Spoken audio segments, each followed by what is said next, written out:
Morning po, Pastor Marin. Narinig po ba ako? Yes, loud and clear. Okay po. So, thank you. God, happy God's morning po sa lahat.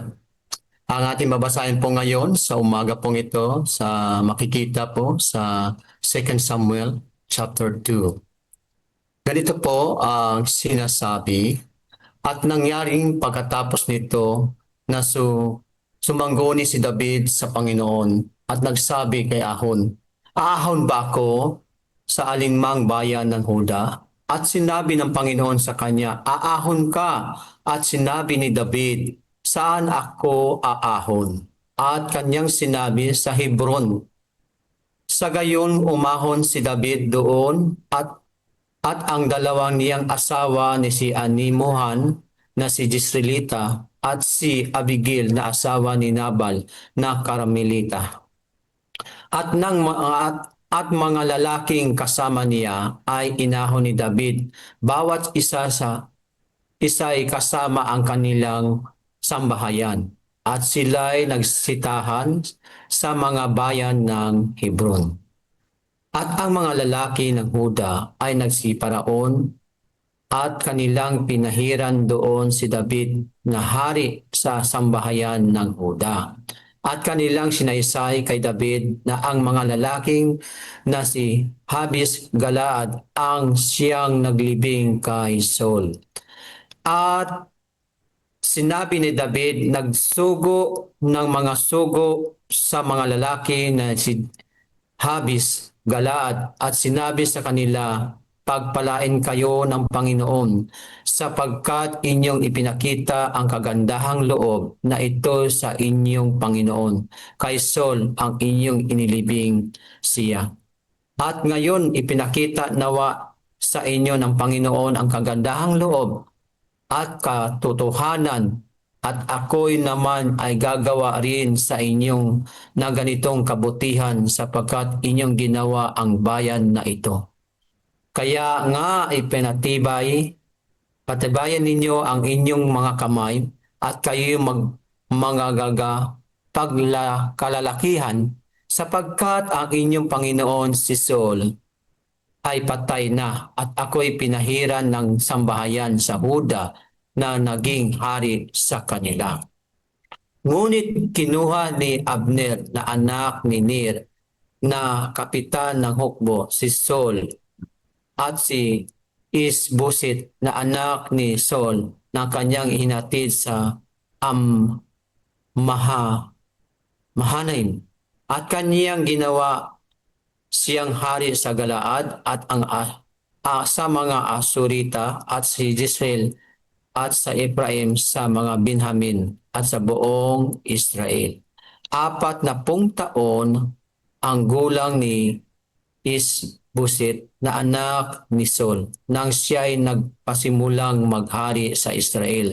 At siya'y naghari ng 2 taon, ngunit ang sambahayan ng Huda ay sumunod kay David.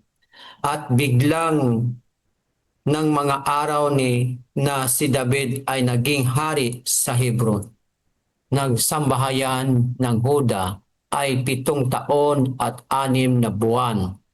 At si Abner na anak ni Ner at ang mga lingkod ni Isboset na anak ni Saul ay nagsilabas mula sa Hananaim hanggang sa Gabaon. At si Joab na anak ni Serbia at ang lingkod ni David nagsilabas sila nakita sa tabi ng lawa ng Gabaon. At sila nagsiupo ang isa sa dakong ito na lawa ng isang dakong yaon. At sinabi ni Abner kay Joab, "Isugo mo nawa ang mga kabataan na magalaro sa harapan natin."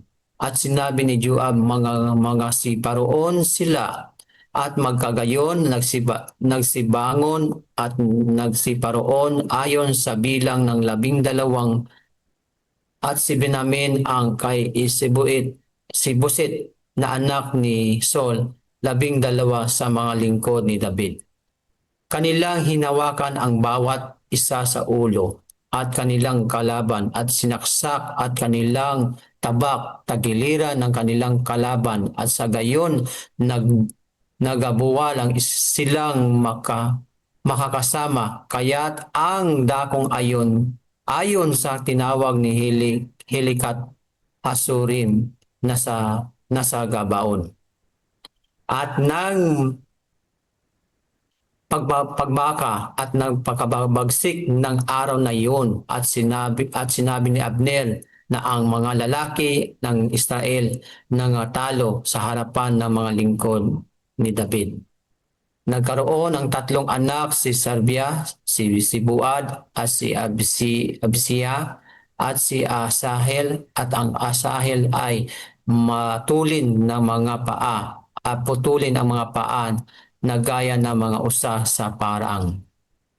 At hinabol ni Abner si Asahel at si Abner at sa kanyang paghabol ay hindi siya lumiko sa kanan o sa kaliwa mula sa pagsunod kay Abner. Nang magkagayon, lumingon si Abner at sinabi, "Ikaw ba si Asahel?" At siya ay sumagot, "Ako nga." At sinabi ni Abner sa kanya, lumiko ka at sa kanan o sa kaliwa, humawak ka sa isa ng mga kabataan at kunin mo ang kaniyang sandata. Ngunit ayaw ni Asahel na lumiko sa pagsunod sa kanya. At sa muling sinabi ni Abner kay Asahel, lumiko ka sa pagsunod sa akin, bakit kita ibubuwal sa lupa? Paano ko haharapin ang mukha ni Joab na inyong kapatid? Gayon man ay tumanggi siyang lumiko, kaya sinaksak siya ni Abner na hulihan at sibat ng tiyan. Ano pat ang sibat lumabas sa kaniyang likuran at siya'y nabuwal doon at namatay sa dakong ayon na nangyari sa lahat ng dumating sa dakong yaon at pinagbagsakan at pinakamatayan ni Asel ang tumigil. Ngunit hinabol ni Joab at si Abisat si Abner at lumubog ang araw nang sila'y dumating sa burol na ama na nasa harapan ni Gia sa daan silang ilang mga gaon. Nang magkagayon, sumigaw si Abner kay Joab. Sinabi siya, walang hanggan bang lalamunin ang tabak? Hindi mo ba nalalaman na nasa wakas na magiging kapitan? Hanggang kailan mo uutusan magsisibalik ang bayan sa pagsunog sa kanilang mga kapatid? At sinabi ni Buad, buhay ang Diyos kung ikaw ay hindi magsasalita na tunay na kinaumagahan ng ang bayan nagsisialis sa bawat isa mula sa pagsunod sa kanyang kapatid. Sa gayoy hinipa ni Joab ang pagpakakap at ang buong bayan ay tumigil at hindi na hinabol ang Israel na nakipagbaka naman. At si Abner na ang kanyang mga tauhan nagsiyaon sa Araba. Buong gabing yaon ay kanilang tinawid ang Jordan at nagsilakad sa buong Bitron at dumating sa Mahanaim. At bumalik si Joab mula sa pagsunod kay Abner at nang kanyang tipunin ang buong bayan sa kakulang sa mga lingkod ni David ang 19 na tao at si Asahel. Ngunit ang mga lingkod ni David ay nakapatay sa mga taga-Benjamin at ang mga tauhan ni Abner 360 lalaki na nangamatay. at kanilang inaon si Asel at inilibing siya sa libingan ng kanyang ama at nasa Bethlehem at si Joab at ang kanyang mga tauhan nagsila kadoon gabi at nang maliwanagan dumating sila sa Hebron. Yun lang po ang ating babasahin ngayong umaga. Magandang umaga po muli sa ating lahat.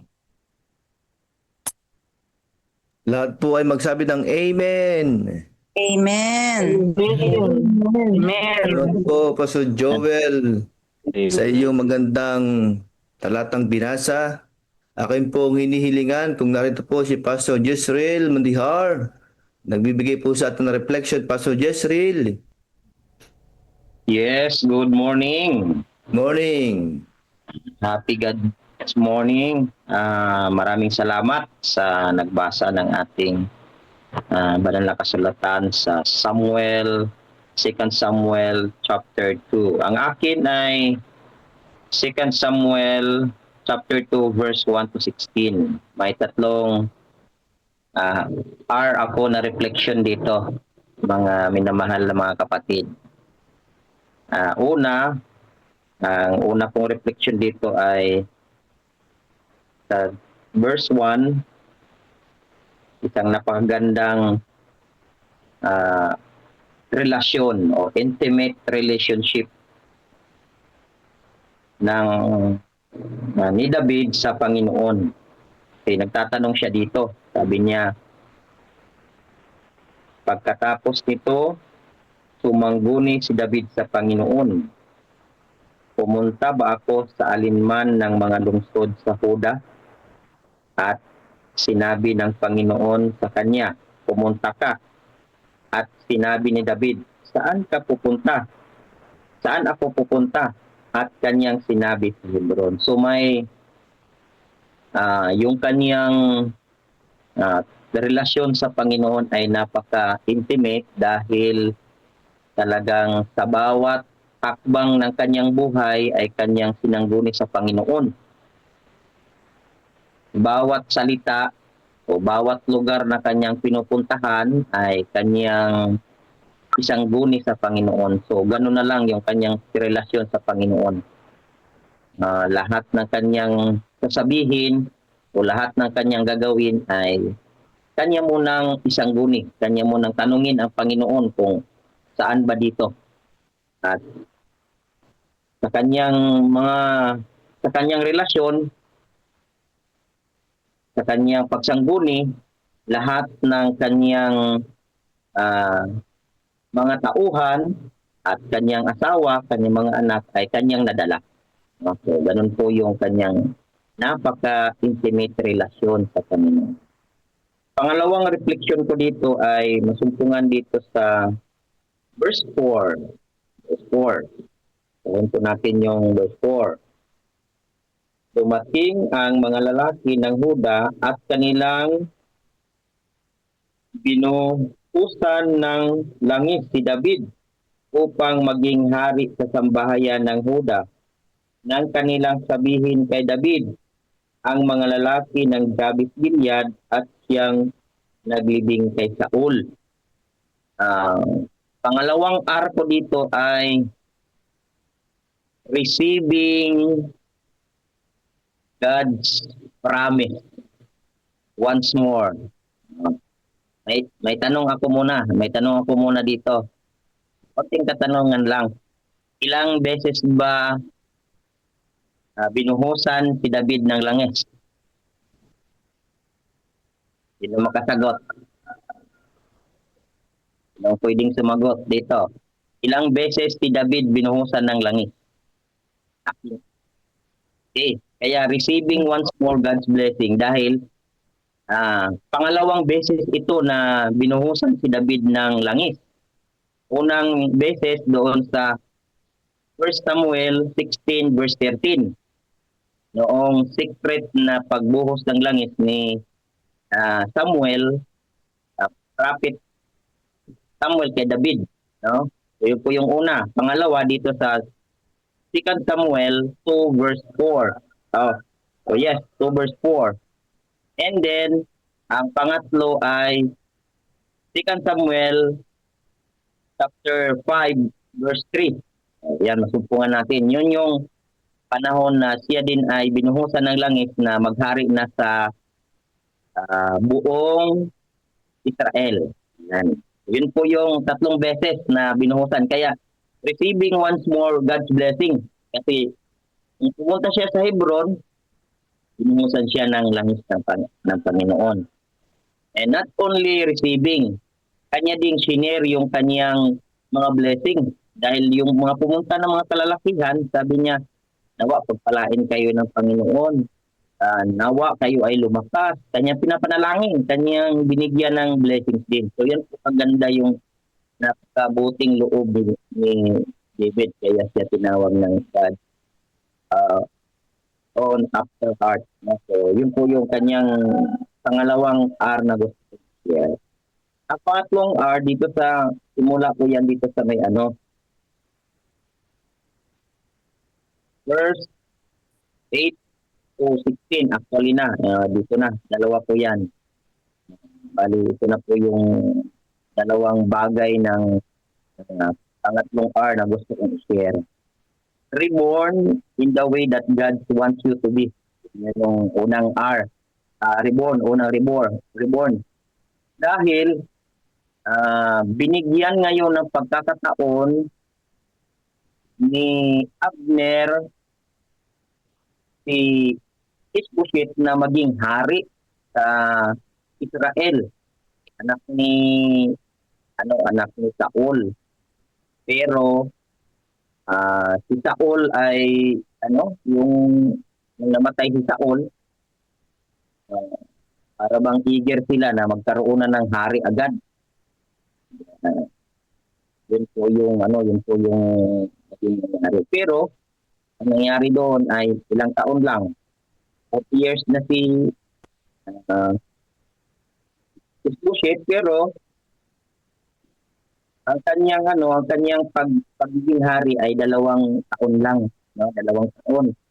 Pero si David doon sa Hebron, sa lugar ng Huda, sa lugar ng Hebron, sa Huda, ay naghari siya ng 7 taon at 6 na buwan. So, matagal. Matagal yung kanyang pagkakas. Yun yung naging dito. Naging reborn in the way that God wants to be. Pero yung reborn in human thinking ay hindi maganda. Kasi simula noon ay nagkaroon sila ng mainam na pag-away doon sa pagitan ng Israel at Huda. Di ba nagkaroon ng pag-aaway doon sa Gibeon. At sabi nga dito, ang Gibeon ay may doon, may lugar doon na kanilang pinag-awayan. Doon sila nagkaroon ng 12. Sabi ng isa, sabi na ni Abner, sige, laro muna tayo. Pero iba pala yung laro nila, patayan pala. Hindi plano ng Panginoon yun. So nagkaroon sila ng hindi magandang relasyon doon. So nawa sa umagang ito, atin pong maintindihan ang bawat plano ng Panginoon at ating ipanalangin na nawa ito'y magiging sang-ayon sa panukala ng Panginoon, hindi sa panukala ng tao. So, yun po yung aking ma-share sa umagang ito. And good morning and happy Sabbath sa atin lahat.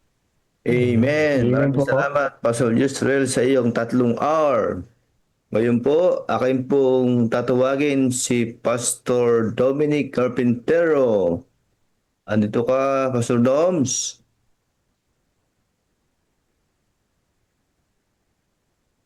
Pastor Doms?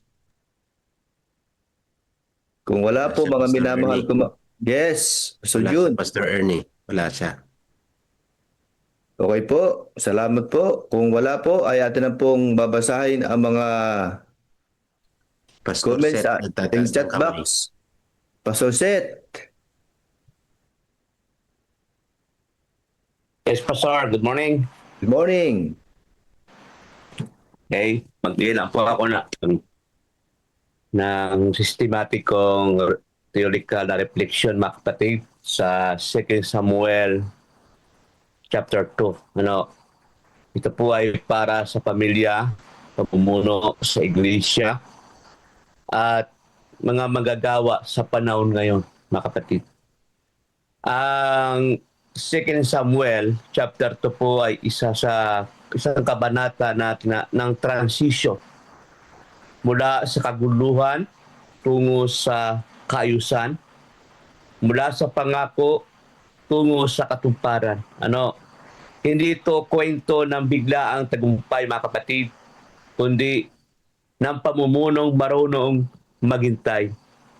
Sa panahon na patay na si Saul, maaari sanang inagaw agad ni David ang trono. Ngunit ang unang ginawa ni David ay hindi kumilos, kundi nagtanong sa Diyos. Tinanong ni David ang Panginoon sa 2 Samuel chapter 1. Dito pa lamang malinaw ang mensahe. Ang lehitimong pamumuno, mga kapatid, ay nagsisimula sa pagsangguni sa Diyos, hindi sa sarili kakayahan. Kaya nga kung ating po titingnan, ang Diyos ang pinagmumula ng autoridad. Si David ay pinahiran na bilang hari noon sa 1 Samuel chapter 16. Ngunit hindi niya ginamit ang anointing bilang dahilan para magmadali. Ang kanyang pagtatanong sa Diyos ay nagpapakita ng isang mahalagang prinsipyo. Yung Amen. tinatawag na divine calling does not cancel divine process. Sa panahon ngayon, mga kapatid, sa ating pamilya, hindi sapat na ikaw ay ama, ina o panganay. Ang tanong, pinamumunuan mo ba ang pamilya sa ilalim ng kalooban ng Diyos? Sa ating iglesia, ang posisyon ay hindi autoridad. Ang pagsunod sa Diyos ang nagbibigay bisa sa pamumuno. Sa ating mga kapwa ko mga gawa, mga kapatid, ang ministry ay hindi minamadali. Ito ay pinahihinog. Kaya nga ang Diyos ay hindi lamang nagbibigay ng tawag, siya rin ang nagtatakda ng tamang panahon. Kaya nga ang panganib sa pamumuno na walang Diyos, mga kapatid, habang si David ay pinili ni Abner, habang si David ay pinili ng Diyos, si Abner po ay nagluklok kay Isboset, mga kapatid, bilang hari ng Israel. Kaya nga hindi ito ang bunga ng panalangin, kundi ito po ay tinatawag na political maneuvering. Dito natin makikita ang banggaan ng dalawang uri ng pamumuno. Pamumunong galing sa Diyos, walang iba kundi si David. Pamumunong galing sa tao, yun ay yung ginawa ni Abner kay Isboset, mga kapatid. Si Abner ay makapangyarihang maimpluwensya, ngunit kulang sa pagsunod sa malinaw na kalooban ng Diyos. Kaya nga kung atin titingnan yung practical theology ito, mga kapatid, kapag ang pamumuno ay nakabatay sa impluwensya at hindi sa kalooban ng Diyos, nagdudulot ito ng pagkahati-hati at digmaan. Ito'y malinaw na sa church complex, pamisa sa family division at leadership rivalry, mga kapatid.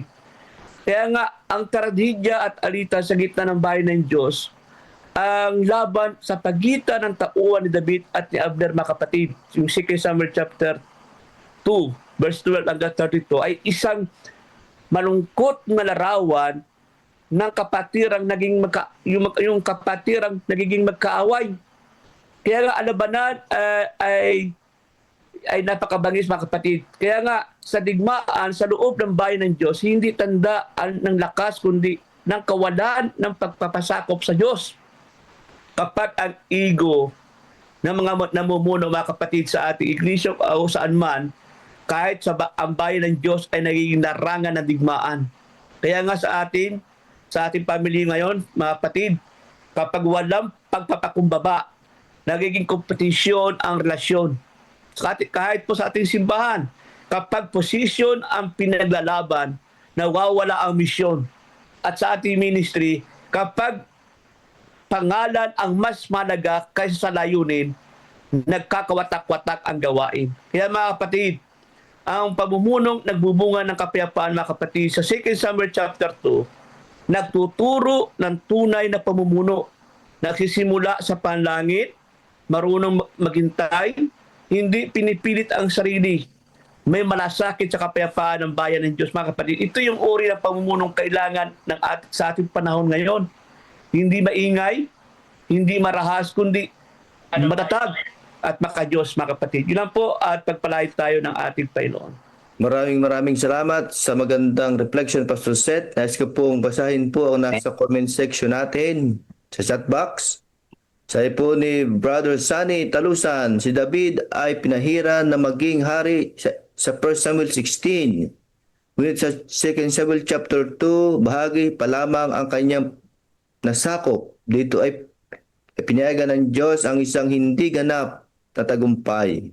Minsan ang pagsagot ng Diyos ay delay, not denial. Ang Diyos ay mas interesado na kung sino tayo habang naghihintay kaysa kung ano ang makukuha natin. Salamat po.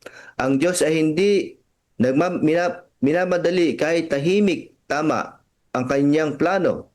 Hindi minadali ni David ang pagkuha ng buong Israel. Hinayaan niya ang Diyos na kumilos sa takdang panahon.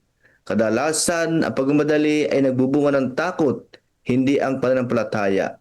Ang pananampalataya ay marunong magtiwala sa proseso ng Diyos kahit masakit at magulo. Mas mahalaga sa Diyos ang puso na marunong maghintay kaysa kamay marunong lumaban. Asahin po ni Pastor John Barredo sa kabanatang ito, matapos mamatay si Saul, si David ay hindi agad umangkin ng kapangyarihan o posisyon. Sa halip, nagtanong muna siya sa Panginoon. Malinaw na ang pamumuno ni David ay nakaugat sa pagsunod at hindi sa ambisyon.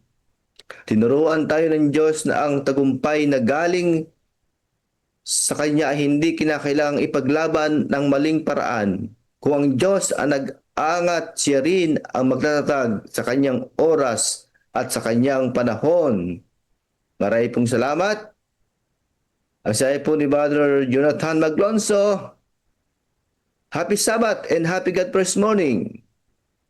Sa Roma 12:19, mga minamahal, huwag kayong makiganti, kundi ipaubaya iyon sa galit ng Diyos, sapagkat nahusulat, akin ang pagiganti. Ako ang gaganti, sabi ng Panginoon.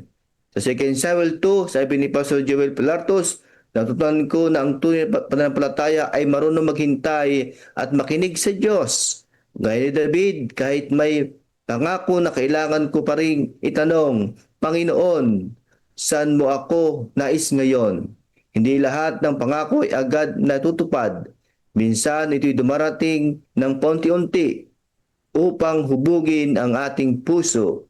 Ipinakita rin ng kabanata na ang ambisyon at galit ay natutulad at nagmamadali.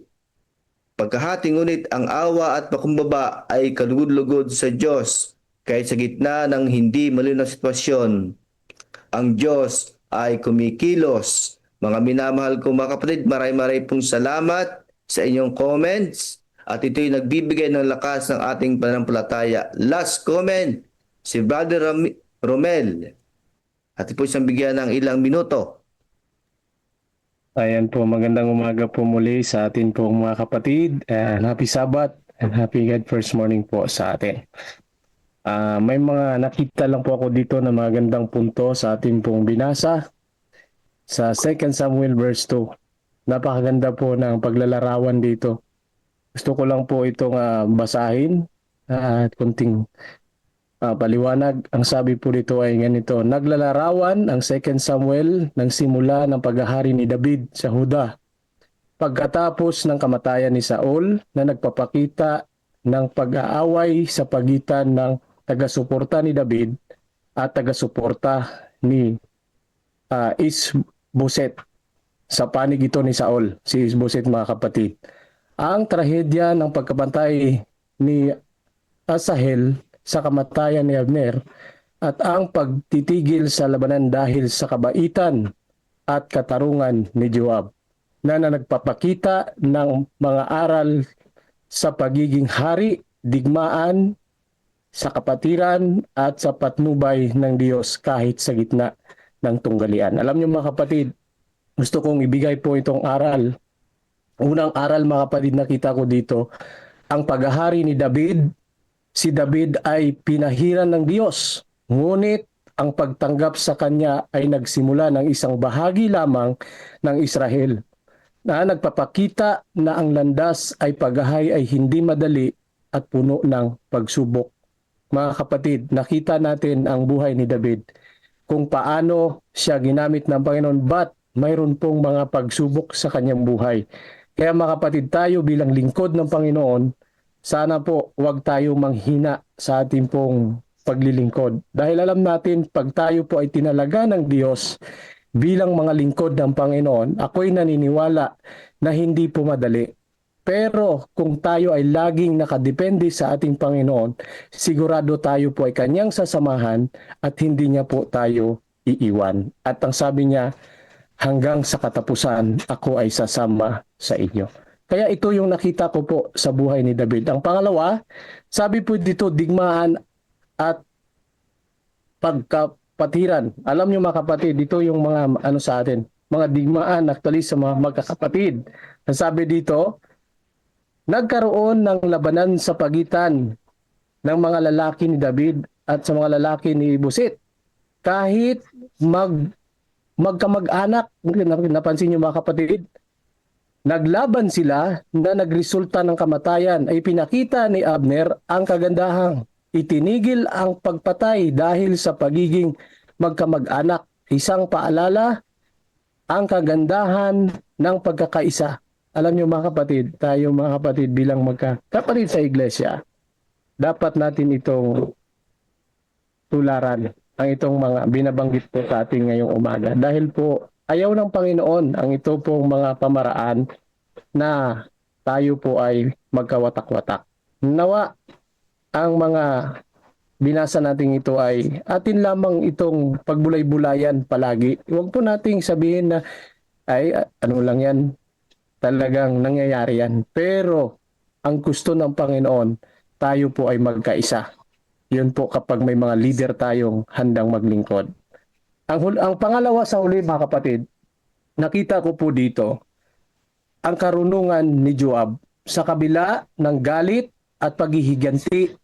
Pinakinggan ni Joab si Abner at tinigil ang laban, ipinakita ang pag-asa para sa kapayapaan sa kabila ng digmaan, mga kapatid. Kaya tayo mga kapatid, sino po ba yung ating pong tunay na dapat nating maging Joab? Walang iba kundi ang ating Panginoon. Kasi tunay po na ang labanan sa mundong ito, kasama natin ang Panginoon. Kaya ito ay nagbibigay pag-asa sa atin at kapayapaan sa kabila ng digmaan. At sino po ba ang nag-aaway dito? Dalawa lamang mga kapatid, ang Panginoon at kaaway.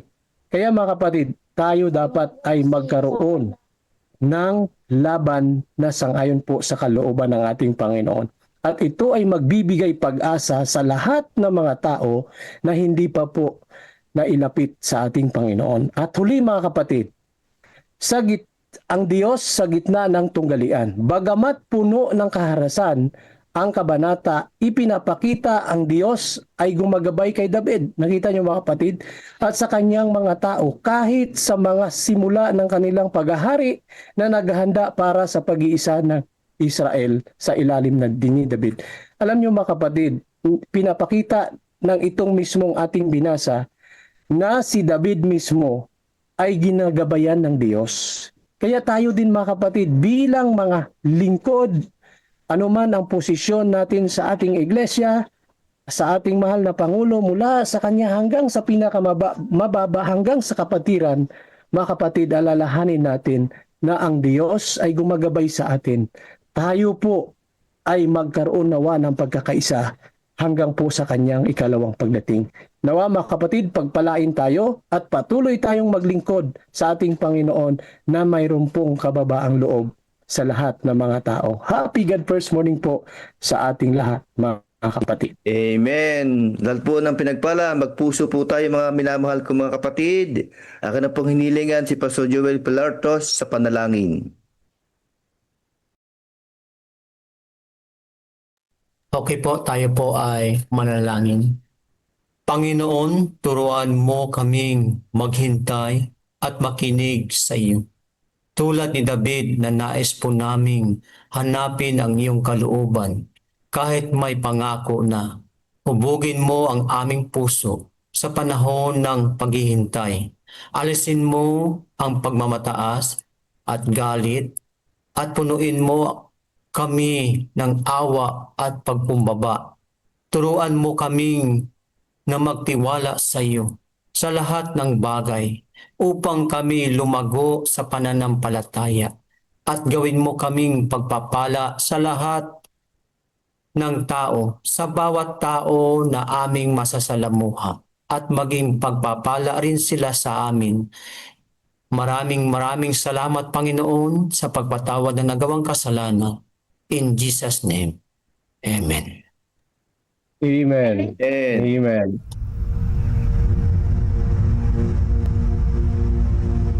Pagkatapos bumalik ni Jesus sa langit, naiwan sa kanyang mga alagad ang dakilang tungkulin na dalhin ang ebanghelyo sa buong mundo. Puspos ng banal na espiritu, ang mga lalaki at babaeng ito ay buong tapang at kapangyarihan na ipinangaral ang mensaheng kanilang natanggap at abutin ang lahat ng sulok ng mundo. Ngunit hindi ito nangyari nang walang matinding pagtutol. Una mula sa mga Hudyo at pagkatapos mula sa pamahalaang Romano. Maraming Kristiyano ang nanatiling tapat hanggang kamatayan. Tiniis ang pagpapahirap at kahihiyan sa harap ng mga masayang manood sa Circus Maximus at Colosseum sa Roma at sa buong imperyo. Gayunpaman, ang dugo ng mga martir ay naglatag ng daan para lalo pang lumaganap ang ebanghelyo. Pagkalipas ng mga taon ng pag-uusig ng mga emperador ng Roma, isang emperador na nagngangalang Constantine ang nagpahayag ng kanyang pagtalima sa Kristyanismo noong 312 AD. Naging tanyag ang Kristyanismo, ngunit kasabay nito ay pumasok din sa simbahan ang maraming paganong kaugalian at simbolo, lalo na sa Roma. Ang obispo ng Roma ay unti-unting nagkaroon ng higit na kapangyarihan at autoridad at nagsimulang tutulan at usigin ang mga taong kumikilala kay Jesus lamang bilang ulo ng iglesia at tumatanggap sa Biblia lamang bilang pinakamataas na pamantayan ng katotohanan. Upang makatakas sa lumalalang pag-uusig, ang tunay na bayan ng Diyos ay umatras patungo sa mga liblib na lugar ng Europa. Sa hilagang Italia, ang mga Waldenses ay nagtago sa mga kabundukan.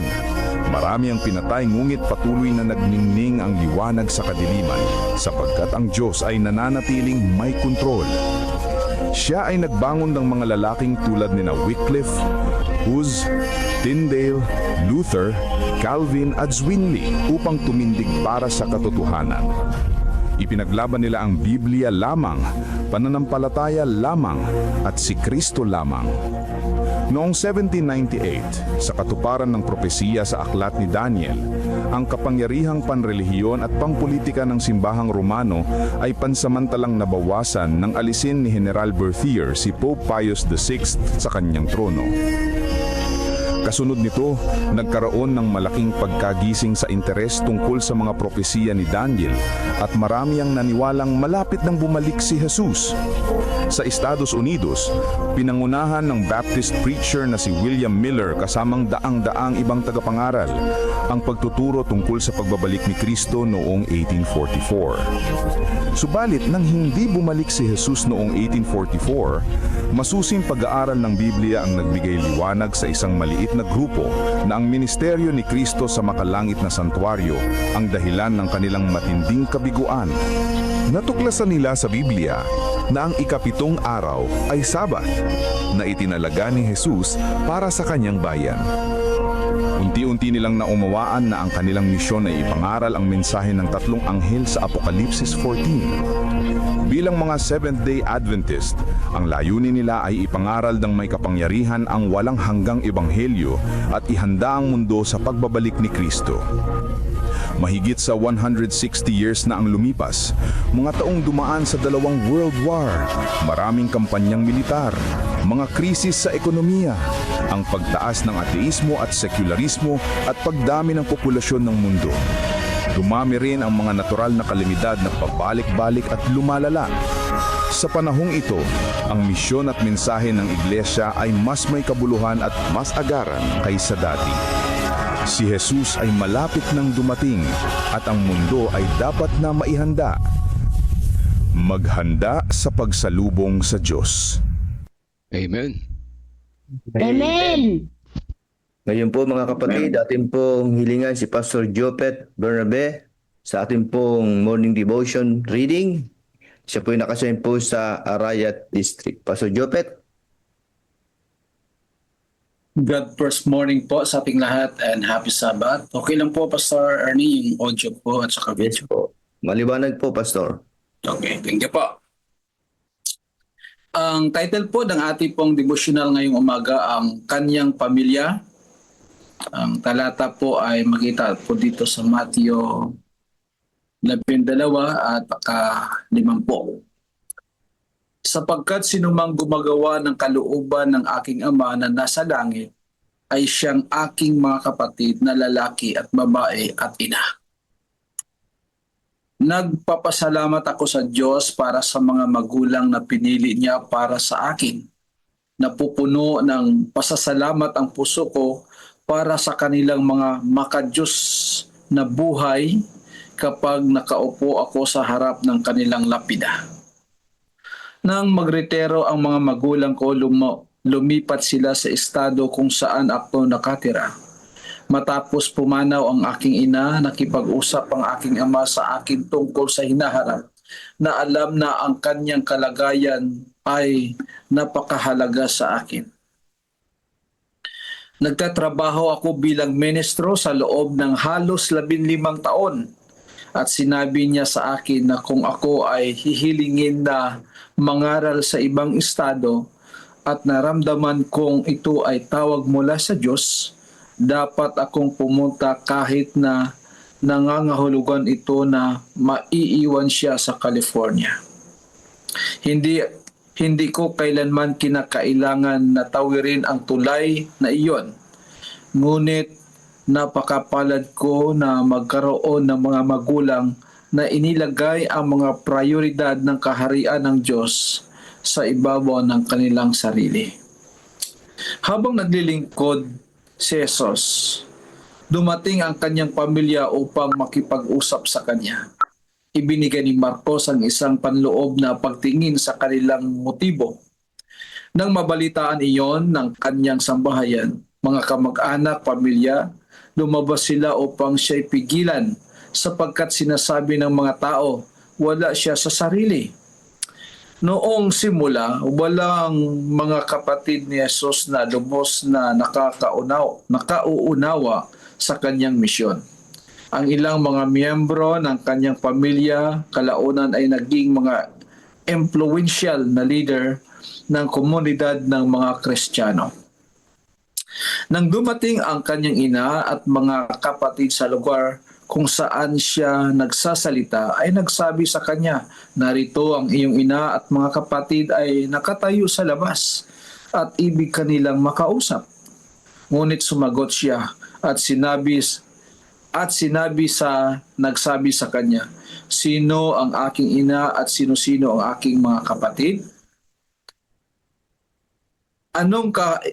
Anong kakaibang tanong, lalo na't ang kanyang pamilya ay nakatayo sa labas. Hindi tinatanggihan ni Jesus ang kanyang pamilya. Ipinahahayag niya ang kanyang mga prioridad. Iniunat ni Jesus ang kanyang kamay patungo sa mga alagad at ipinaliwanag na ang mga gumagawa ng kalooban ng kanyang ama ang tunay na pamilya niya. Kahit ang pinakamalapit na ugnayang pantao ay hindi dapat manguna sa misyon ng kaharian. Kung mayroon kang mga kamag-anak na hindi nauunawaan ang iyong tawag at layunin, magpatuloy ka dahil kapag ikaw ay naging tagasunod ni Jesus, ikaw rin ay nagiging bahagi ng kanyang pamilya dito sa lupa. Mayroon kang mga kapatid na lalaki at babae at ang kanyang ama ay ang iyong ama. So yun po ang ating pong devotional ngayong umaga mula po sa ating pong devotional book, Nagwagi si Jesus. Pastor Ernie, meron po akong ilang mga bagay na aking pong na-reflect Sige po, dito Pastor Joel. sa ating pong pagbabasa ngayong umaga. So gusto ko pong i-share po ito sa atin lahat mga kapatid. Una po ay choose God's mission first even without family support. So si Kristo, tingnan po natin ano po ang kanyang pong mission ay hindi po naunawaan ng kanya pong pamilya. Kaya po ang nangyari ay malaki ang tutol nila. Ano po? Christ family just focus on family business, not in God's business. So nakita po nila po doon na talaga po ay ang trabaho lang. Siguro iniisip nila na ang kapatid na ito, yung mga kapatid ni Jesus ay iniisip na, ano ba naman itong kuya namin ay nangangaral lang palagi. Hindi naman siya tumutulong dito sa gawain sa pangpamilya. Later, Christ's family become prominent leaders when they understood Christ's mission. So ito naman po ang pinakamaganda no po. Nung naunawaan po ng pamilya ni Kristo, humanly speaking po mga kapatid, in a human relationship, yung kanya po mga kapatid, ay nung naunawaan nila yung pong gawain ni Kristo, yun po yung ang panahon na kung saan ay ang kanya po mga kapatid ay nagiging prominenting mga leader din ng Kristiyano. Pangalawa, in doing God's mission, we are in one big family. Tandaan po natin ito po mga kapatid na pag inuna kasi natin ang gawain ng Panginoong Diyos, pag inuna natin ang Panginoon, ay mayroon pong mga tutol at minsan ay nawawalan tayo ng pamilya. Ibig sabihin, tayo po ay sabihin po natin na hindi tatanggapin sa ating pong pamilya. Nire-reject tayo dahil nag-adventista ka, dahil pinili mo yon, hindi ka namin tatanggapin na kapatid na. Pero ating pong alalahanin po mga kapatid na kung tayo po ay gumagawa sa Panginoong Diyos, kung unahin natin ang mission ng Panginoong Diyos, we belong to one big family na ang ating pong Ama ay doon sa langit at ang ating kapatid ay si Kristo. So napakaganda niyan po mga kapatid. At ating pong alalahanin din those who do the Father's will in heaven is His mother and brethren. So sino mang gumagawa ng kalooban ng Panginoong Diyos ay kapatid ni Kristo at kanyang ina. Kung kapatid tayo ni Kristo, sa gawain po mga kapatid ay hindi tayo pababayaan ng Panginoon. So minsan, inaari natin kasi na yung gawain natin, ay atin. Yung gawain ng Panginoong Diyos na ipinagkaloob sa atin ay atin. Sinusulo po natin. Tandaan po natin mga kapatid, kung tayo po ay kapatid ni Kristo, hindi tayo pababayaan ng Panginoon. Kung kapatid tayo ni Kristo, hindi tayo nag-iisa sa gawain. Baka iniisip natin na tayo po'y nag-iisa, wala pong tulong ng mga kapatid. No, mga kapatid. Tayo po, ay kasama ni Kristo. Ito rin po ay karamihan ko nakikita hindi lamang sa mga pastor, kundi sa ating pong mga literature evangelist. Minsan, pag ikaw na lang isa na nagdadala, pumapasok sa mga institusyon, pumupunta sa mga bahay-bahay, parang nakaramdam ka ng nag-iisa ako. Dami namang mga kapatid, bakit ayaw nila mag-call culture? Pero tandaan po natin mga kapatid, hindi tayo nag-iisa habang tayo po'y gumagawa ng mission ng Panginoon. Kung kapatid tayo ni Kristo, ay lubusan tayong magtatagumpay. Tandaan po natin yan mga kapatid. If we are doing God's mission, ibig sabihin tayo po'y nangangaral, tayo po ay ikinakalat natin ang magandang balita po mga kapatid sa anumang kaparaanan. Tandaan po natin na tayo po'y lubusang magtatagumpay. Bakit? Dahil si Kristo ay nagtagumpay.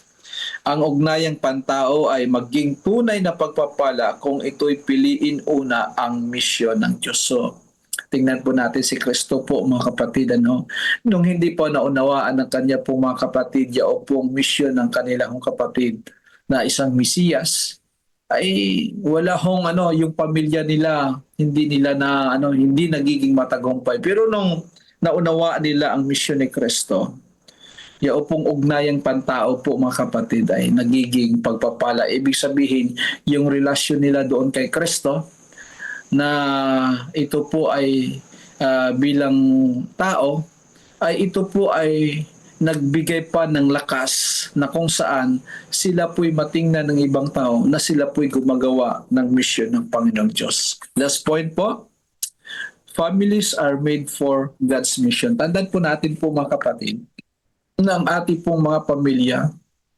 ay ginawa ito para gumawa ng mission ng Panginoong Diyos.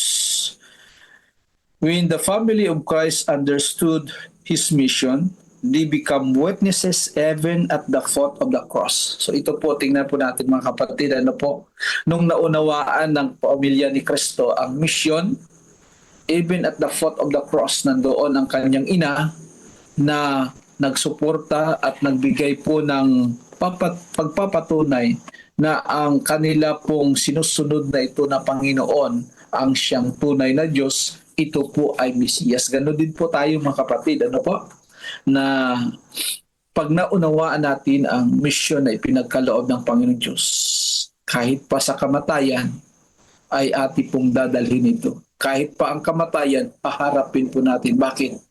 Kasi sa misyon ng Panginoong Diyos, dito nagkaroon tayo ng lakas, dito nagkaroon ng pag-asa na ito po pala ang gawain ng mga taong nanampalataya. Family must carry the mission of Christ. Tandaan po natin po mga kapatid, una-una na magdala ng mission ng Panginoong Diyos ay ang ating pong pamilya. Kaya nga ang unang mission field mga kapatid ay hindi yaong nasa paligid, kundi ang unang mission field na ipinagkaloob ng Panginoong Diyos ay yung ating pong pamilya mismo. Sa tuno na hindi naman natin po lahat yan ay madadala, mayroon talagang ayaw, pero mga kapatid, still, yun pa rin po ang ating pong mission na ipinagkakaloob ng Panginoon. Your family and my family are invited to take this challenge as Christ's brothers and sisters. Dito rin isang invitation mga kapatid sa ating pong pamilya, sa inyo pong pamilya, sa aking pong pamilya, na tayo po'y magiging kapatid ni Kristo. Ibig sabihin, tayo yao pong mga taong gumagawa ng kalooban ng Ama, gumagawa ng mission. Dahil ang sinumang gumagawa ng kalooban ng Ama ay kapatid ni Kristo, magiging babae man o lalaki, at sabi pa mo, at ang kanyang ina. So dito sa ating pong devotional na ito ay pagpapalain po tayo ng Panginoong Diyos habang tayo po ay gumagawa ng mission ng Panginoong Diyos. Ito po ay nagiging prioridad natin sa ating pong buhay at ang mga bagay na ating pong kinakailangan, sabi nga po, ito ay pawang idarandag lamang sa atin. Happy and first morning po and happy Sabbath po sa ating lahat. Amen. Pastor Jopet, pili kang manalangin para sa ating susunod na programa. Okay, tayo po ay manalangin. Maraming salamat, Panginoon Diyos, sa umagang ito na ipinagkaloob sa amin ang iyong pong mga salita, ang bawat isa sa amin, at ang sambahayan na amin pong kinabibilangan, Panginoon Diyos. Gawin kaming mga kapatid ni Kristo, gumagawa ng kalooban ng aming Ama na nasa langit, gumagawa ng mission. Patuloy kami pagpapalain sa umagang ito, sa nalabi po naming programa, na makakatulong at magbigay sa aming inspirasyon sa araw po ng Sabat na ito. Ito pong aming hiling at dalangin sa pangalan ni Jesus namin tagapagligtas. Amen. Amen. Amen. At ipakinggan po ang isi-worship video. Din.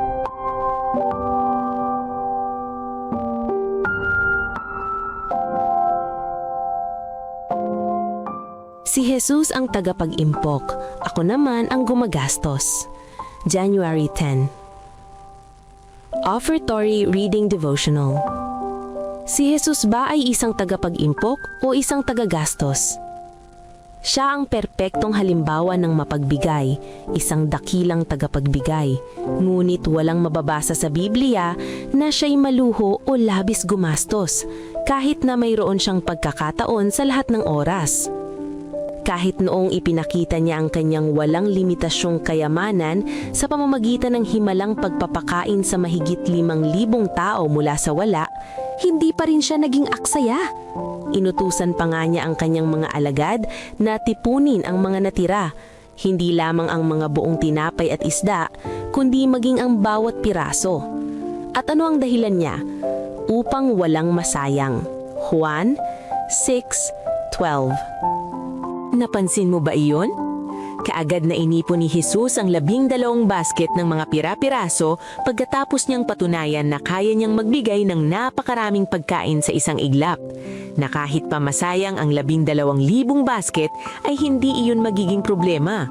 Napakadaling maging aksayado o gumastos ng labis kapag patuloy tayong pinagpapala ng Diyos araw-araw, taon-taon at madalas ay hindi man lang natin namamalayan.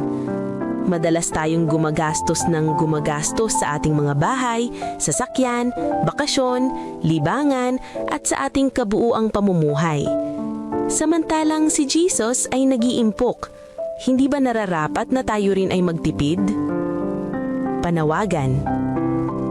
Sa pagbabalik natin ng ating mga ikapu sa Diyos at pagbibigay ng ating mga pangakong handog ngayon, ay maaari tayong makipagtulungan kay Jesus sa kanyang pagliligtas sa mga tao. Hilingin natin sa Diyos ang kapatawaran sa mga panahong nasayong natin ang kanyang mga pagpapala sa mga bagay na walang kabuluhan at humingi tayo ng tulong na matuto tayong magbigay gaya ng kanyang pagbibigay at magtipid gaya ng kanyang pagtitipid. Sa pagbabalik natin ng ating mga ikapo at pangakong handog, ay ilagay natin sa huli ang ating mga hangarin at unahin ang Diyos. Amen. Amen. Magtipid tayo mga kapatid. Amen. Pwede niyo po yung play mamaya basahin yan ang ating current Amen. devotional sa araw na ito. Amen. Salamat po, Melvin. Ngayon po, ating po papakinggan po ang ating pagsalita sa ating pong topic. Amen. Sa ating pong council stewardship, ang ating pong area coordinator ng Nueva Ecija, si Pastor Enrico Meneses. Pastor? Happy God first morning po mga kapatid. Happy Sabbath. Naririnig niyo po ba ako? Maliwanag po, Pastor. Wanag. Okay. Purihin ng Panginoon sa panigbagong araw ng Sabat at pagkakataon na tayo po ay ito upang ating pong tanggapin ang mga espiritual na pagpapala na nilaan sa atin ng ating mahal na Diyos upang tayo ay lalong lumago, sumigla at maging kapaki-pakinabang ang bawat isa sa atin sa ating mga iglesyang pinaglilingkuran. Sa ating pong topic ngayon sa Stewardship Council. On stewardship, ang ating pong paksa ay masusumpungan sa sulat po ni Ellen White sa Review and Herald dated May 16, 1882 at sa Review and Herald September 13, 1906. At ang pinakapamagat po mga kapatid ay our possessions only in trust. However large, however small, the possessions of any individual, let him remember that it is his only in trust. For his strength, skill, time, talents, opportunities, and means he must be rendered an account to God. This is an individual work God gives to us that we may become like him, generous, noble, beneficent by giving to others. Who forgetful of their divine mission, seek only to save or to spend in the indulgences of pride or selfishness. They secure the gains and pleasures of this world, but in God's sight, estimated by their spiritual attainments, they are poor, wretched, miserable, blind, and naked. When rightly employed, wealth becomes a golden band of gratitude and affection between man and his fellow man, and a strong tie to bind his church, his Redeemer. The infinite gift of God's hand calls for tangible expression of gratitude from the recipient's grace. He receives the light of love, is thereby placed under the strongest obligation to shed the blessed light upon other souls in darkness. And last paragraph, the Lord permits sufferings and calamities to come upon men and women to call us out of our selfishness, to awaken in us the attributes of His character, compassion, tenderness, and love. Divine makes it most touching appeals when it calls upon us to manifest the same tender compassion Christ manifested. He was a man of sorrows and acquainted with grief. In all our affections, he is afflicted. He loves men and women as purchase of his own blood. And he says to us, "A new commandment I give unto you, that ye love one another as I have loved you, that ye also love one another." So yun po yung ating pong babasahin sa ating pong council on stewardship. Meron po akong tatlong reflection dito, Pastor Ernie, na gusto kong i-share sa atin. Sige po, Pastor. Sa umagang ito. Ito po ay pinamarize tatlong salita. Privilege, responsibility, and accountability. Privilege, number one. Di po pa pribilehiyo na sa atin na tumanggap ng maraming mga pagpapala. Kahit sino po sa atin, mga kapatid, ay gusto natin na hindi na yumaman, kundi yung mga pagpapala na intended na naisibigay sa atin ng ating Panginoon. Ito po ay malaking pribilehyo, mga kapatid. Hindi po masama ang yumaman. Ako gusto kong yumaman eh. Ewan ko sa inyo kung ayaw ninyong yumaman, mga kapatid. Pribilehyo kasi sa banal na kasulatan, mga kapatid, from the very beginning, ang Diyos, panukala ng Diyos ay ang tao, mga kapatid, ay hindi po magkulang. Yayaman ang tao kasi sa banal na kasulatan, maraming mga mayayaman na lingkod ng ating Panginoon na tapat sa Kanya. Katulad po ni Abraham. No? Si Abraham, ay mayaman po si Abraham. Si Job, mga pinili ng Panginoon na mayaman sila at itong kanilang kayamanang ito ay hindi po naging hadlang sa kanila para sila ay makapagtapat. Ang sabi ay mahirap daw yung maging mayaman. Hindi po, mga kapatid. Ang mahirap yung kapag minahal mo ang kayamanan o yung mga pagpapalang binigay na sa atin. Katulad ng ating pong pinag-aralan sa mga previous days na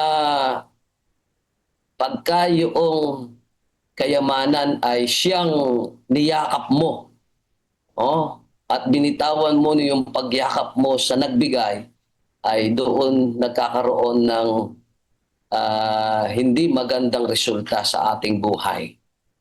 Hindi ko po makalimutan mga kapatid yung sinabi ng isang manggagawa na si Pastor Pascual Alfonso. Lagi po niyang binabanggit itong ganitong mga pangungusap.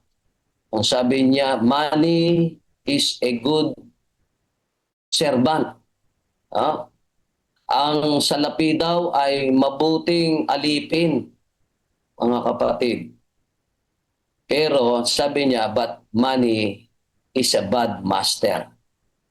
Pagka ang salapi, kapag ang kayamanan ay nasa iyong kapangyarihan, no? At ito ay katulad ng servant na inuutusan, ay mabuti mga kapatid.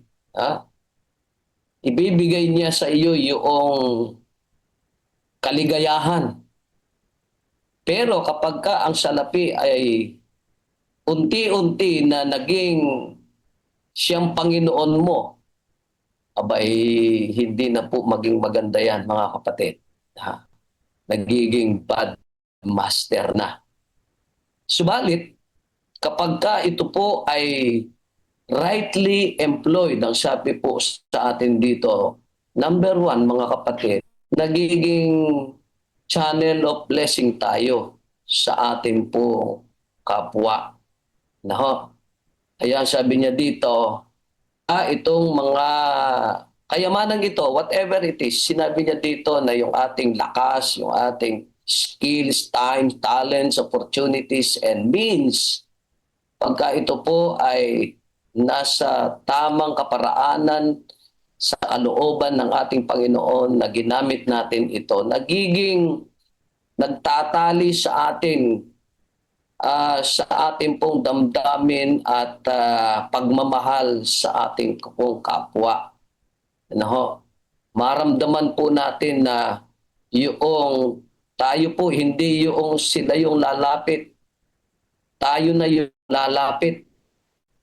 Na yung maglilingkod mga kapatid sa ating at higit sa lahat a strong tie to bind his affections to his Redeemer.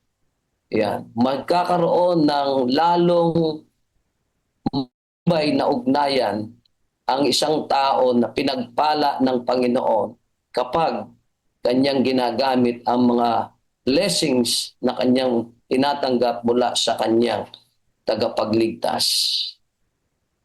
Responsibility, ito'y ating pong kapanagutan mga kapatid. Hindi lamang po sa ating pong mga sarili na ipinagkaloob sa atin ng ating Panginoon. Subalit kapag yung na-miss natin o hindi natin nagagawa ang responsibilidad na kung saan pinamahalaan tayo ng Panginoon sa mga pagpapalang ito at itinuring natin na sa atin lang itong mga pagpapalang ito at atin pong ginasta or spend in the indulgences of pride and selfishness. At yung ginawa natin yung lahat ng mga pleasures ng sanlibutan ito. Mga minamahal ko mga kapatid, akala ng tao nasa mabuting kalalagayan siya. But in the sight of God, mga kapatid, ang sabi niya dito, yung lahat ng kanyang mga attainments na ito, lahat ng kanyang mga tinatangkilik na ito na sabi niya siya ay mayaman, hindi niya naunawaan na siya ay isang mahirap, dukha, wretched, miserable, and blind, and naked. Accountability, mga kapatid, lagi po nating tandaan. Ang sabi niya dito, let him render that he's only in trust sa Kanya. He must render an account to God.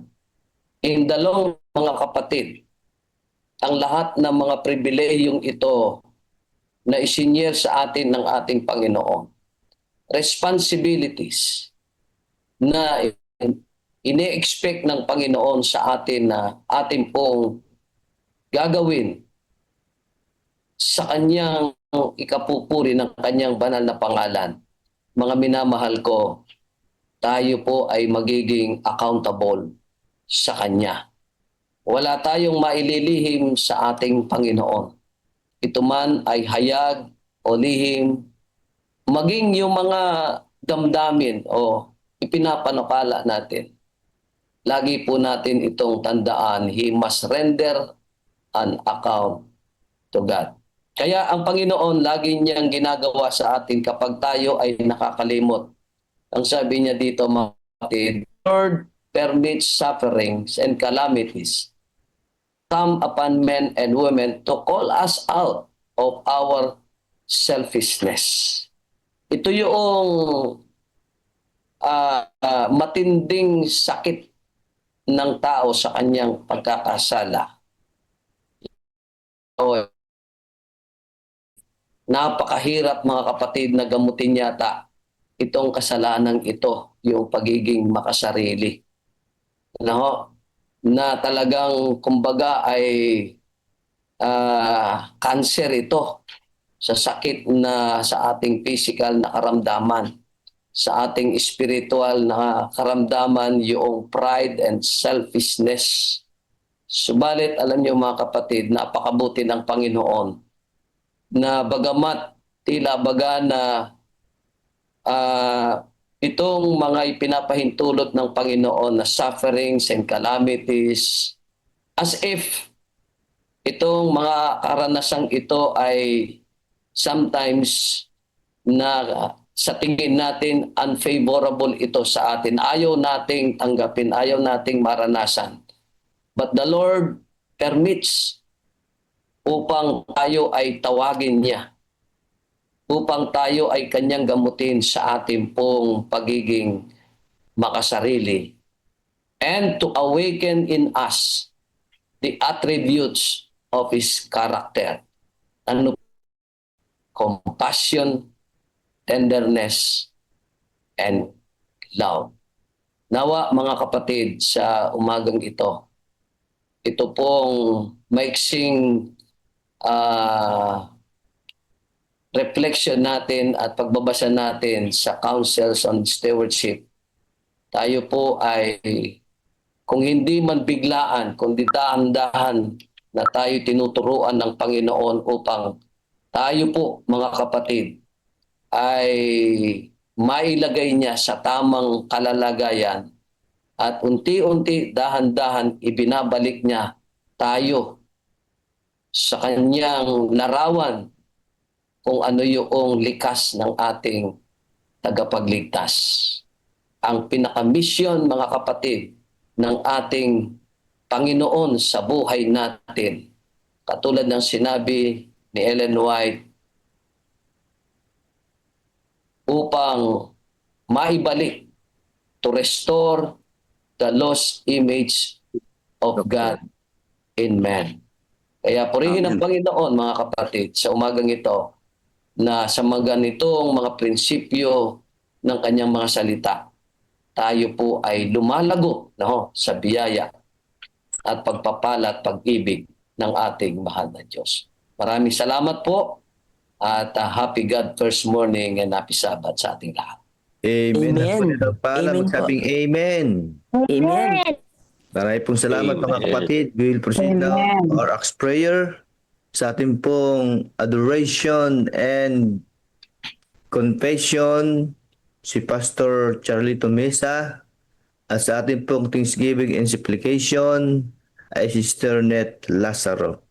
Kaya mga minamahal kong mga kapatid, kung kayo po may mga prayer request, maaari niyo pong ilagay sa ating chat box para po maisama sa panalangin mamaya nang mauuna po sa ating supplication. Dadako na po tayo sa ating Acts prayer.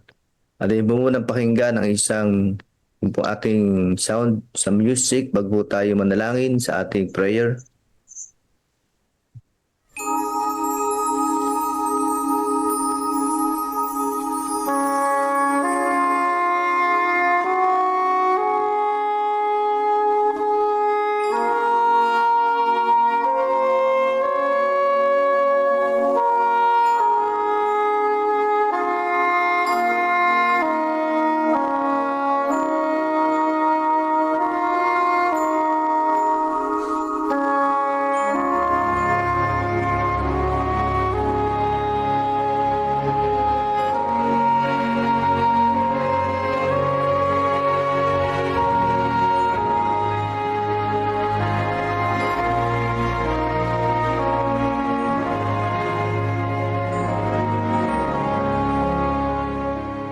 Pamangkunan, Diyos. Diyos na may lalang ng bagay sa ibabaw ng lupang ito. Kayo na naglatag ng mga bituin sa kalangitan ng araw at ng buwan. Nararapat po kayong sambahin, purihin, tuwalhatiin at pasalamat. Napakadakila po ninyo ang O Diyos sa bawat isa sa amin. Pinagkalooban po ninyo kaming muli ng panibagong buhay, lakas, kalusugan at matalinong mga kaisipan upang sa araw na ito ay aming mapagmunim, aming maitanghal sa aming mga puso, sa aming buhay, ang dakilang pagmamahal ng aming Diyos. Kaya Ama, O Panginoon, tanggapin po ninyo ang aming pagsam, ang aming pagpupuri, ang aming pagluwala, at ang muni-muni ng aming mga puso't isipan ay para sa inyong rangalan. O Diyos, kami lumalapit po sa inyo na may buong kapakumbong. Amin pong inihiling ang kapatawaran ng lahat ng aming mga kakulangan at mga pagkakamali.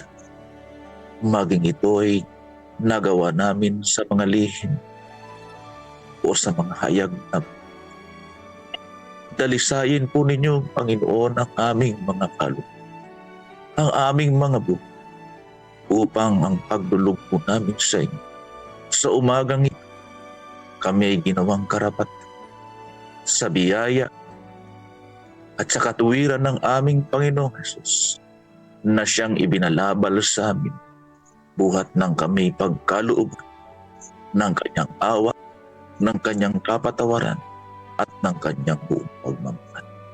Ito po'y aming hinihiling sa pangalan ng Panginoong Hesus.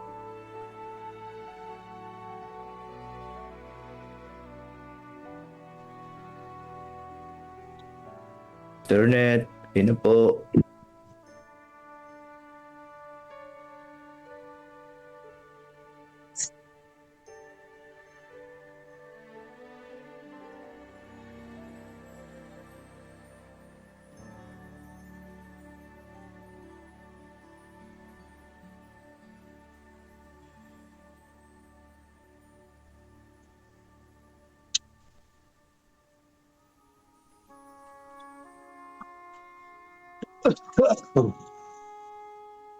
Sa pagpapatuloy po, Panginoon,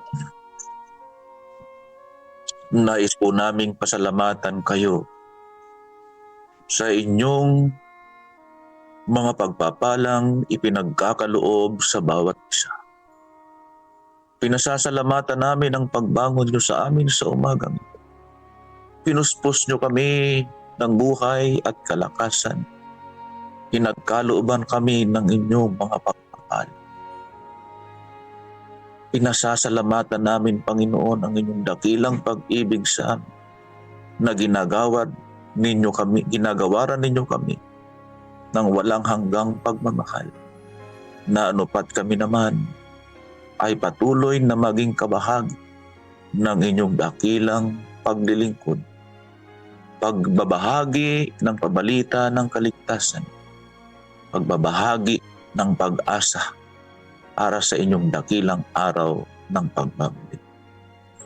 Narito po, Panginoon, ang aming mga dalangin na aming inihiling sa inyo, na patuloy po ninyong pagpalain ang inyong mga manggagawang pastor.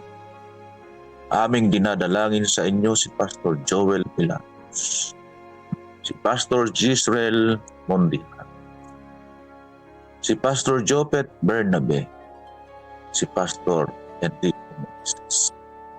Pagpalain po ninyo ang kanilang mga paggawa, Panginoon.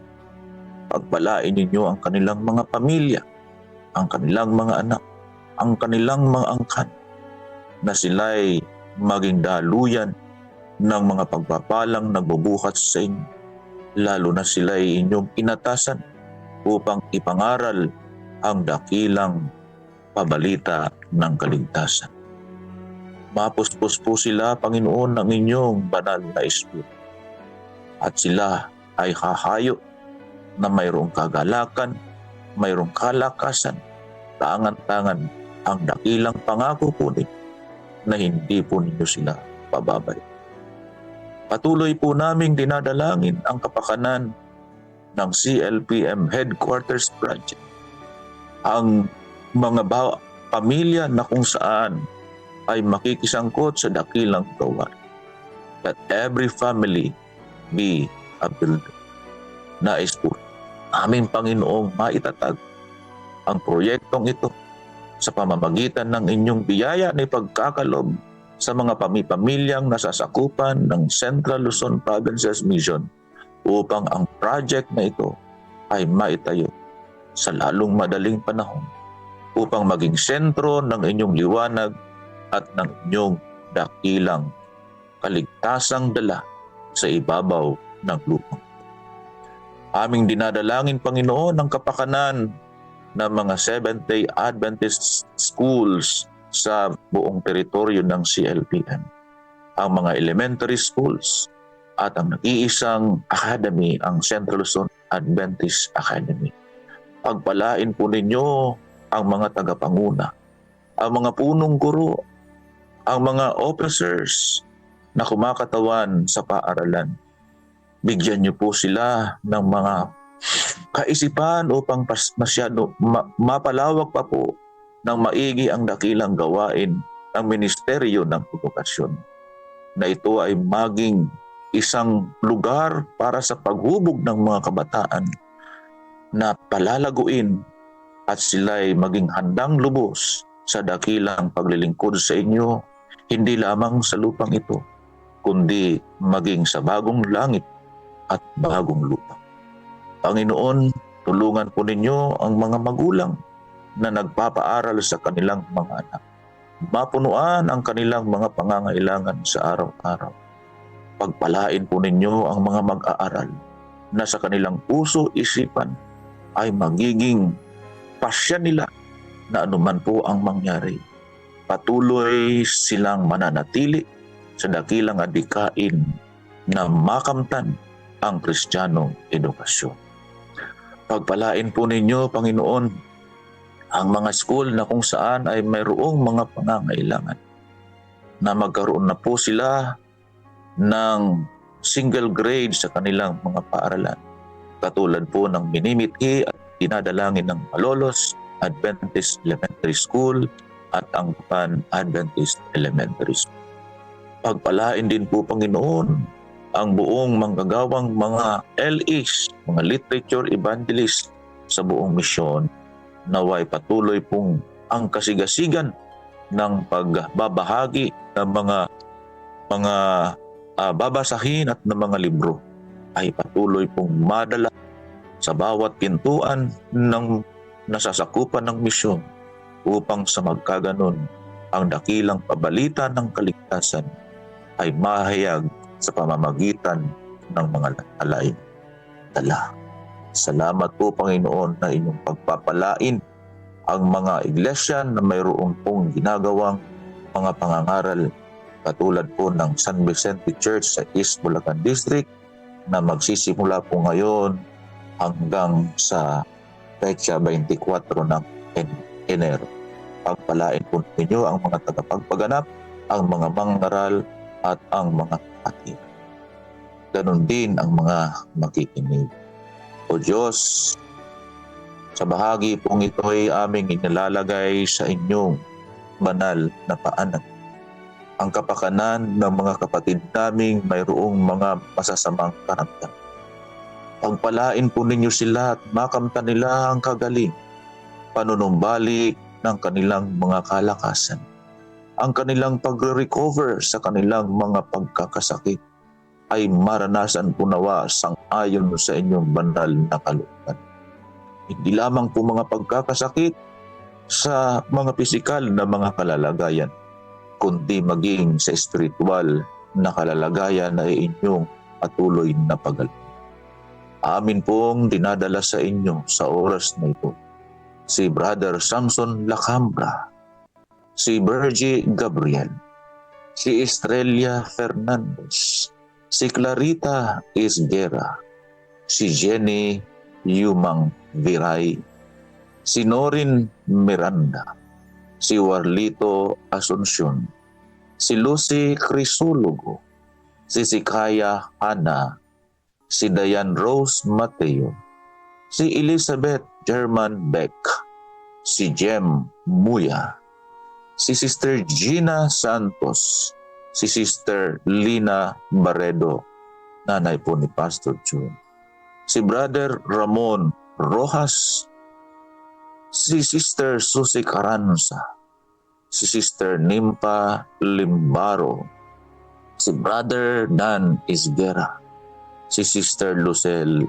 Montojo, si Sister Benedicta Ramos, si Ellen G. De Los Santos. Panginoon, batid po ninyo ang kanilang mga kalalagayan. Batid po ninyo ang kanilang mga pangangailangang pisikal na manumbalik po ang kanilang mga kalusugan at kalakasan. O Diyos, Panginoon, ang inyong habag ang siyang patuloy na ilapat po sa kanila. Ang inyong kalakasan, ang inyong kagalingan, ang inyong awa at ang inyong pagmamahal ang siyang ibalot po sa kanilang mga buhay upang sa oras na ito at sa mga araw na darating ang pagpupuspos ng kalusugan, ng kalakasan ay kanila na po maranasan. O Panginoon, maraming salamat. Sa katiyakan ng inyong biyaya ay kakamtan ng inyong bayan. Lalo pa na sa oras at sa araw na ito, ang inyong mga anak ay sasamba at magsasama-samang pupuri sa inyo.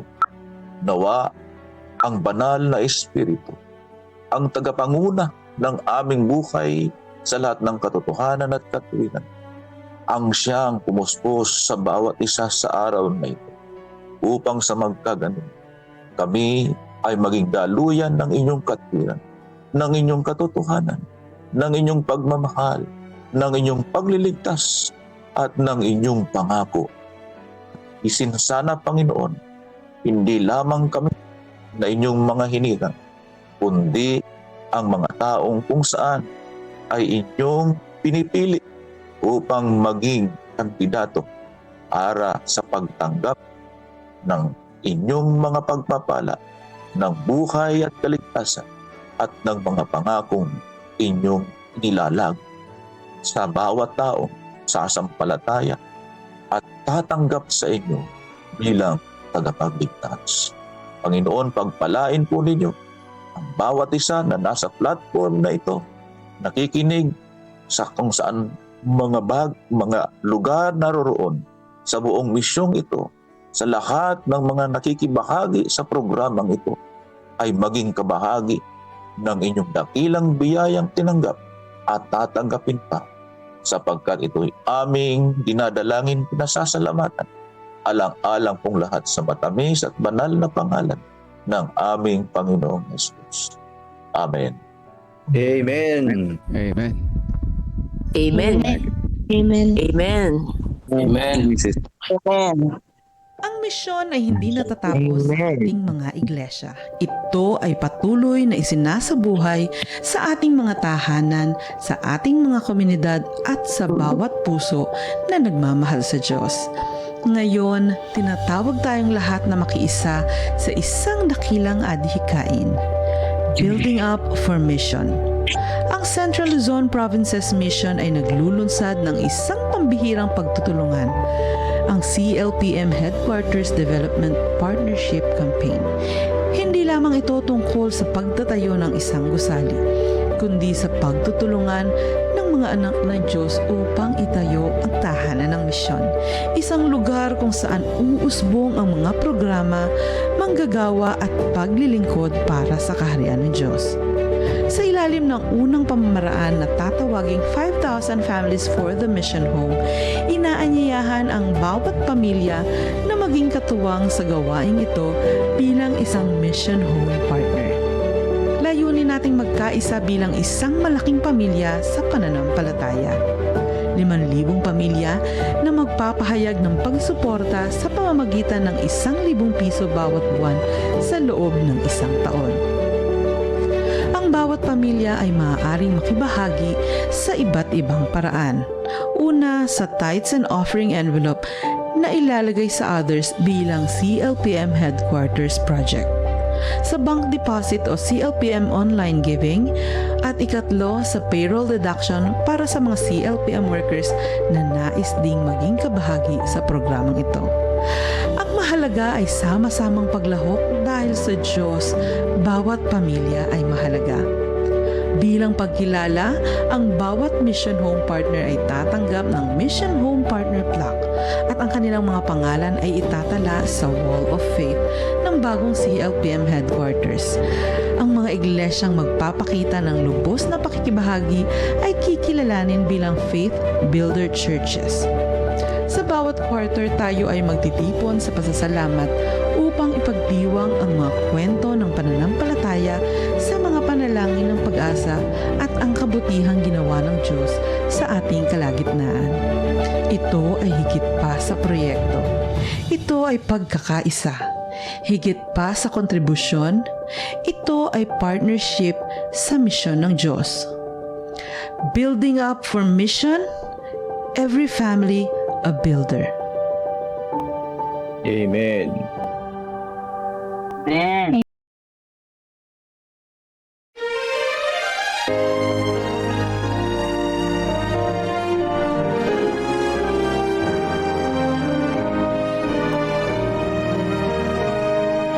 We've been called to speak boldly far and near.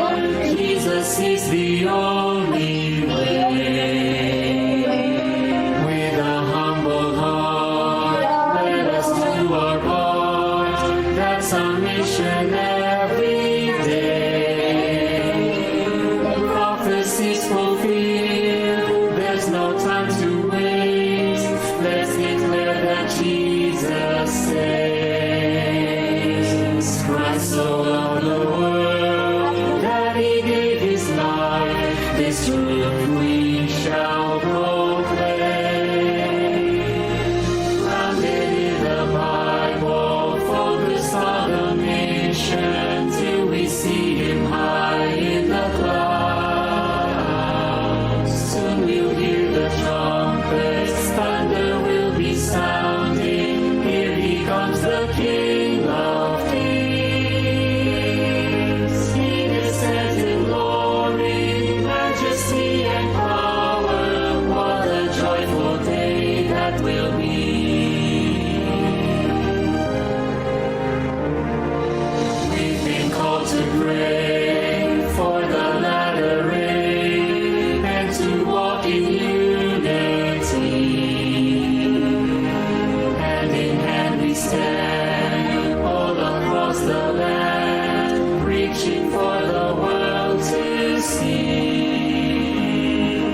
He's the great I am, he is Lord of lords, is worthy of our highest praise. Wonders will be seen as the Spirit leads, if all we remain.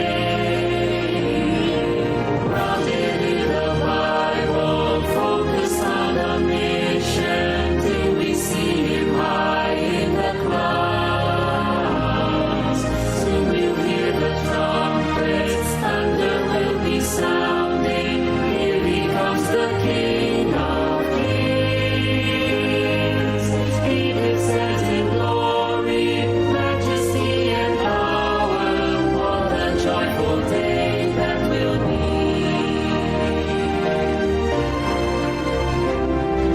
Grounded in the Bible, focused on the nation, till we see Him high in the clouds. Soon you hear the trumpets, thunder will be sounding. Here He comes, the King of Kings. He descends in glory, majesty, and power. What a joyful day that will be. He descends in glory, majesty, and power. What a joyful day that will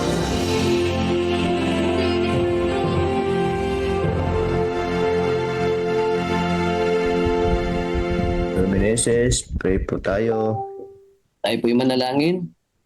Mapagpalang Diyos, amin pong ibinabalik ang papuri at pasasalamat sa inyong kabutihan sa amin.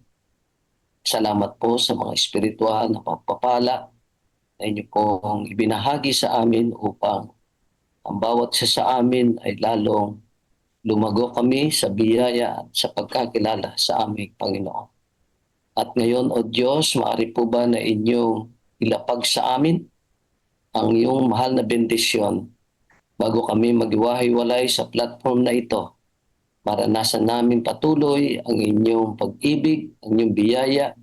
Tutungo kami sa buong maghapon sa pagsamba sa iyong banal na pangalan, kasama na po ng aming po mga kapatiran sa mga distrito, sa mga areas at sa buong CLPM. Igawad ang inyong pong pagpapala at iparanas ang inyong pagliligtas. Maraming salamat po. Ito po ang aking dalangin sa pangalan po ng Panginoong Yesus. Amen. Amen. Amen. Amen. Ating mission statement, natin pong i-recite mga kapatid. Mission statement. Jesus Christ, loving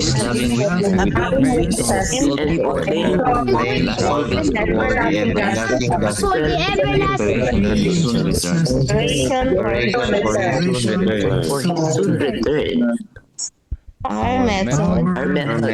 The Bible and the Holy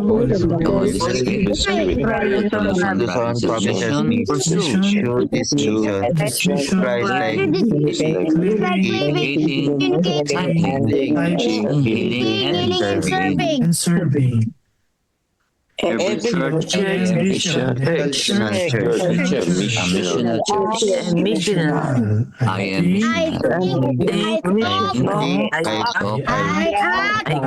I give move forward. LPM will go. That's happy Sabbath. Joey. Happy Sabbath to all. Ang ating pong benediction reading ngayon ay matatagpuan sa Judas chapter 1 verses 24 to 25.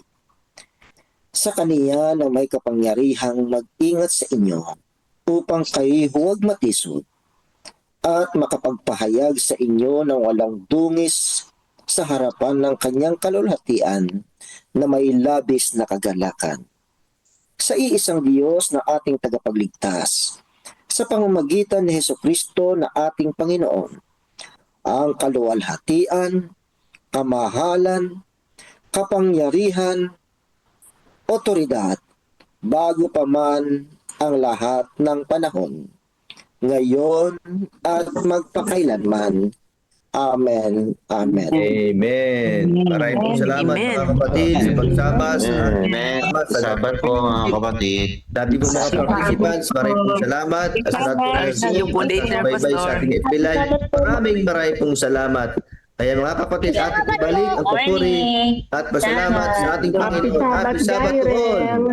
Happy Sabbath po, Ma'am Feli. Happy Sabbath. Okay. Pastor.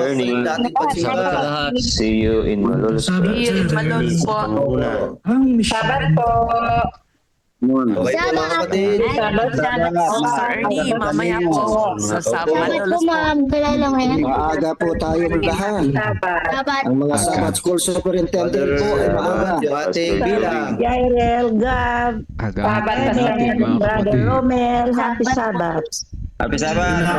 Inaon Church, happy anniversary po, Inaon Church. Happy anniversary. Anniversary. Ngayon po, Pastor. Ngayon po, Pastor Dan.